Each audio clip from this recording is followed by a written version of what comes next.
Манж судлал гэхээр хүмүүс их бас өрөөсгөл ойлголттой хүмүүс байдаг. Одоо мөксөн хэл тийм ээ үндэст нь байхгүй болсон үүнийг одоо судлах юм хэрэгтэй вэ гэж боддог ч хүмүүс байдаг бах. Гэтэл одоо хөрш зэрэгэлдээ хэдэн зуун жилээр одоо хамт хөрш зэрэгэлдээ байсан энэ улс орны хувьд бол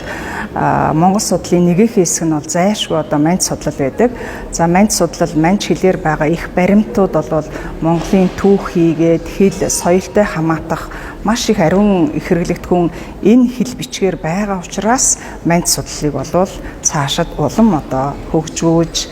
явах ёстой юм аа. Монгол Улсын их сургуульд 1945 оноос хойш манж хэлийг бол ямар ч нийгэм цаг үе харгалзахгүйгээр одоо зааж ирсэн байдаг. Тэгээ ингээд бодохоор ер нь 80-аад одоо жилийн түүхтэй хамгийн багадаа Судрагчийн үрэлэн 21 онд байгуулагдсан гэдээ ингээд үзэх юм бол тэр цагаас манж хэлний судалгаа эхэлсэн гэж үзвэл 100 гаруй жилийн түүхтэй юм аа. Тэгээд энэ удаагийн Монгол улсад анх удаа зохион байгуулж байгаа манж судлал 24 олон улсын эрдэм шинжилгээний анх дугаар хурал бол маш өргөн дэлгэр амжилттай болж тус хуралд 12 орны 51 манж судлаач эрдэмтэд илтгэл хэлэлцүүлж зөвхөн манж төвтэй эргэн тойрны бүхий л одоо асуудлыг манжийн хэл түүх соёл, угсаатан, их сурвалж гэдэг одоо энэ олон чиглэлийн судалгааг хийсэн эрдэмтэд бол эрд судалгааныхаа үр дүн танилцуулсан маш одоо үр дүнтэй ийм сайхан хурал боллоо. За Монголын үндэсний номын сангаас бас анх удаа энэхүү хуралд зориулан манж ном бичиг гэдэг тусгай үзэсгэлэнг дэлгэн харуулж байгаа нь бас маш үнцэнтэй юм. Ер нь бол гадны зочид төдийгүй манай Монголын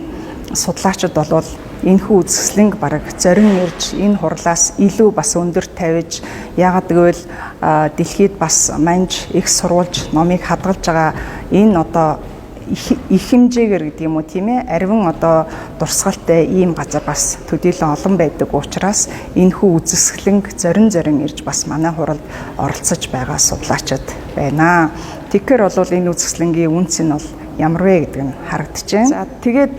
зарим бас одоо гадны судлаачдын үнэлснээр бол ийм цөөхөн хүн амтай тэгээ бас ийм цөөхөн судлаачтай